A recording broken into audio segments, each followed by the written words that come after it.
A number is successively divided by 2, 3, 5 and 7, giving remainders 1, 4, 0 and 5 respectively.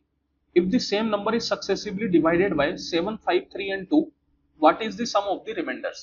तो देखिए यहाँ पे बोला जा रहा है कि एक नंबर है जिसको 2, 3, 5 और 7 से सक्सेसिव डिवाइड करने पे रिमाइंडर 1, 4, 0 और 5 बचता है।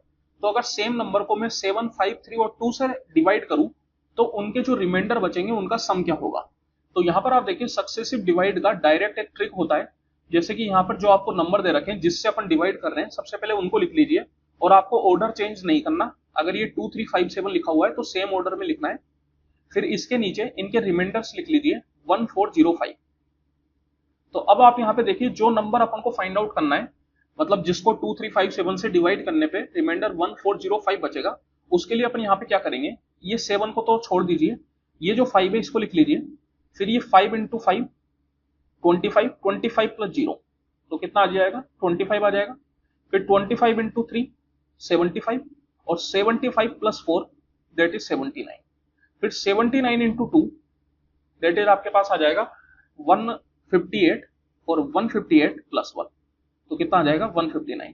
इसका मतलब जो पहला नंबर होगा जिसको 2, 3, 5 और 7 से सक्सेसिव डिवाइड करने पे रिमाइंडर 1405 बचेगा वो होगा आपके पास 159। अब अगर आपको और नंबर निकालने जो इस प्रॉपर्टी को फॉलो करेंगे तो उसके लिए आप क्या कीजिए, ये जो भी आपको नंबर दे रखे हैं 2, 3, 5, 7 इनको मल्टीप्लाई कर लीजिए। 3 दूनी 6, 6 पंजे 30, 30 इंटू 7 210। तो जो और नंबर होंगे उसके लिए अपन बोल सकते हैं 210k प्लस 159। अब यहाँ पर k की वैल्यू आप कोई भी होल नंबर पुट कर दीजिए तो आपको जो भी नंबर मिलेगा वो सबको 2, 3, 5, 7 से सक्सेसिव डिवाइड करने पे रिमाइंडर 1405 बचेगा।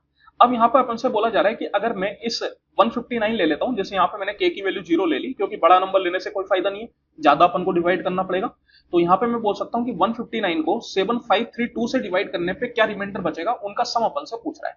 तो देखिए सक्सेसिव डिवाइड कैसे होता है, सबसे पहले ये 159 को अपन 7 से डिवाइड करेंगे। 7 से डिवाइड करने पे क्या आएगा आपके पास, तो 7 दूनी 14, फिर 7 दूनी 14 और रिमाइंडर आपके पास बच गया 5। तो ये 5 को आप लिख लीजिए। अब ये जो 22 आया इसको आप अगले नंबर 5 से डिवाइड करेंगे। फिर 22 को 5 से अगर मैंने डिवाइड किया तो 5 का 4 बार में 20, यहाँ पर रिमाइंडर आया 2, इसको लिख लीजिए। फिर ये जो 4 आया इसको मैं अगले नंबर 3 से डिवाइड करूंगा तो ये एक बार में जाएगा और एक रिमाइंडर अपना बच जाएगा तो इसको लिख लीजिए। फिर अब यहाँ पे ये जो एक आया इसको आप अगले नंबर 2 से डिवाइड कीजिए। 1 को अगर मैं 2 से डिवाइड करूंगा तो रिमाइंडर अपने पास 1 बच जाएगा, तो यहाँ पर आप 1 लिख लीजिए। ये 4 अपने पास रिमाइंडर आए और इन सबका सम अपन से पूछ रहा है। तो 5 और 2 7, 7 1 8, 8 1 9, ऑप्शन नंबर सी।